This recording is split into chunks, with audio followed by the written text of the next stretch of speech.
संसार में ऐसा रहना जैसा मुंह में जीभ होती, कितना भी घी खाओ फिर भी चिकनी नहीं होती.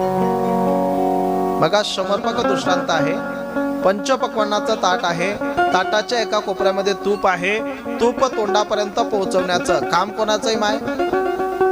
बोला बोला. हाताचं. एकदा तूप तोंडामध्ये गेलं की लोडा गोळा करून आतमध्ये ढकलण्याचं काम कोणाचं आहे? जास्त संबंध हाताचा आहे का जिभेचा आहे? जिभेचा.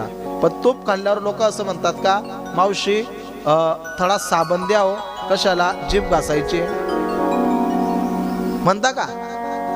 पण लोक असं नक्की म्हणतात, थोडं गरम पाणी द्या हो, माती द्या हो, साबण द्या हो. काय घासायचे? काय घासायचे? तूप जिभेने खाल्लं का हाताने खाल्लं? मग तूप खाऊन सुद्धा जीभ चिकट का झाली नाही? कारण ते तूप खाऊन सुद्धा त्याच्यापासून अलिप्त